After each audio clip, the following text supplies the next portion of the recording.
Hey watch lovers, Brad from Brent Miller Jewelers. And today I have several two-tone models for us to take a look at. Sometimes ideas come to me just from speaking with customers. And the other day I was speaking with a customer who said, I really like the look of two-tone, but I don't feel like I can wear it until I'm at least 50 years old. The gentleman was probably in his mid-30s.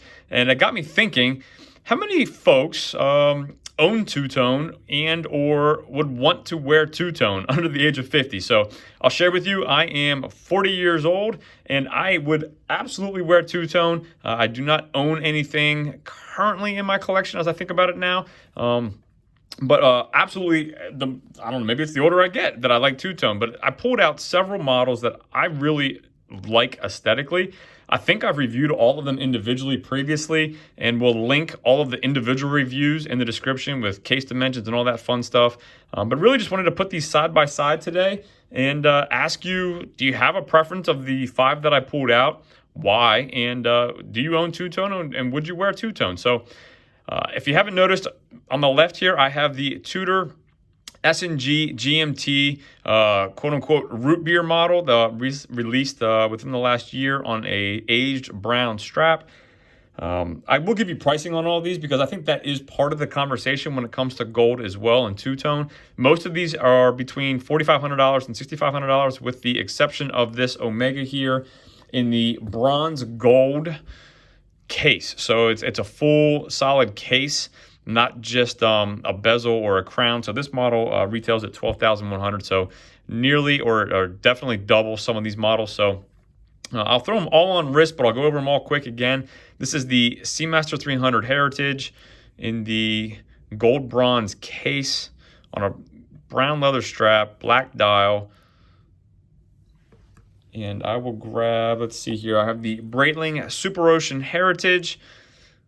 Kind of see a difference with the blue. I think this is the only blue one I pulled up. So again, another question I guess I could ask is, do you prefer your two-tone with blue or with black? I definitely think it pops differently. I have more of a rose gold here on the Breitling. Let me pull this up next to the Tudor S&G, just the date-only option. And this is the only one I have on a stainless steel bracelet. So again, yellow gold versus rose gold on the blue. So you have a matte black.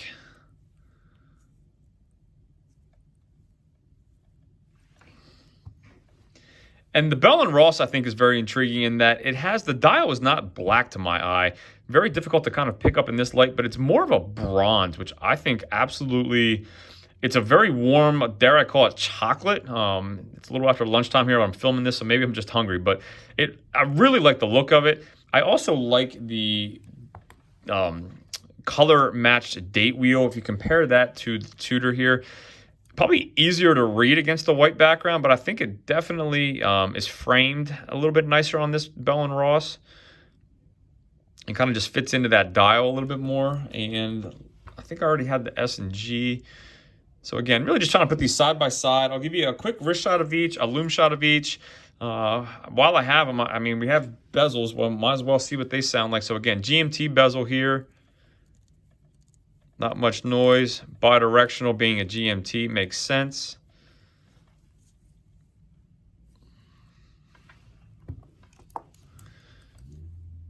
Dive bezel on the S&G date. Yeah. Sounds good, feels good. I am a fan of Tudor bezels. Great action.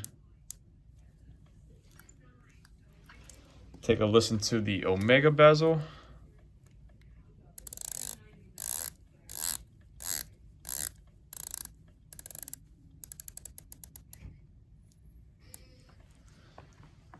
Bellandross, no bezel. Let's take a look at the Breitling quick.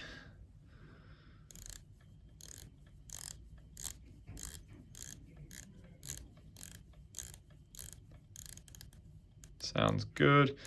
All right, let's see how these look on wrist, and I will get a lume shot. I'm running a little longer than I'd like. Bear with me. Again, I have a 6 3/4 inch wrist. Have not put any of these on today, so this is the first time I'm looking at them on wrist as well, and kind of interested to see what I think. Again, I really like the color of this dial. I think it's definitely the most unique of the 5 I have. And the brushed gold bezel, I think, is another feature. I do like the look of the brushed gold. So Again, some things here on this model that you don't see on the others. Really think this is a really good looking watch. So we'll take a look. Bell & Ross, I told you I'd give over pricing, is $6,500 retail. Got the Superocean, fantastic deployment clasp on this. Very comfortable strap. A little bit longer lug to lug, I'd say, compared to some of the other ones here on the Breitling. This model retails at $6,100. Again, that blue really pops with that rose gold.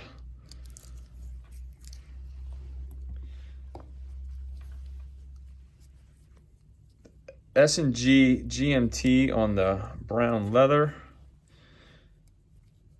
$4,300. So this is the least expensive of the group.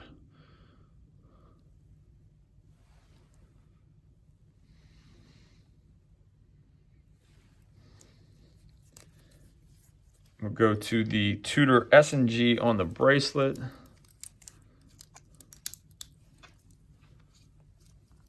I do like the yellow gold and the brushed gold on this model, if I'm being perfectly honest. I think this is great. I would absolutely love to see this in the 58 case. I really think that would be a winner. Don't know if that'll happen. The 58 already has the gilt indices, but man, a two-tone in the 58 case, 39 millimeters, might have my name written all over it. And last but certainly not least, the 300 Heritage. This leather strap, very comfortable. You do have a gold bronze tang buckle as well, but again, really looks sharp. So I'll hit the lights here real quick. Be interested to know, does one of these stick out to you? Do you have a favorite of these 5 that I pulled out?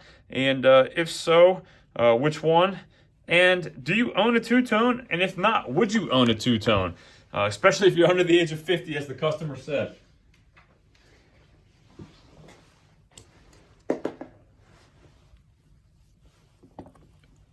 Bell & Ross.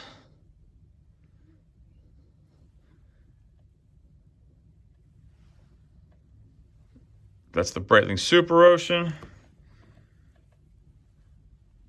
Tudor S&G. Again, I put the light up to these for about 5 to 10 seconds. So there's the Tudor S&G date. And the Omega. So not coming through real well. Should have hit these a little harder with the Lume. And I do have a little bit of low light in here. But as always, thanks for viewing. If there's anything I can do for you, email me, brad@brentmillertime, and we'll see you in the next video.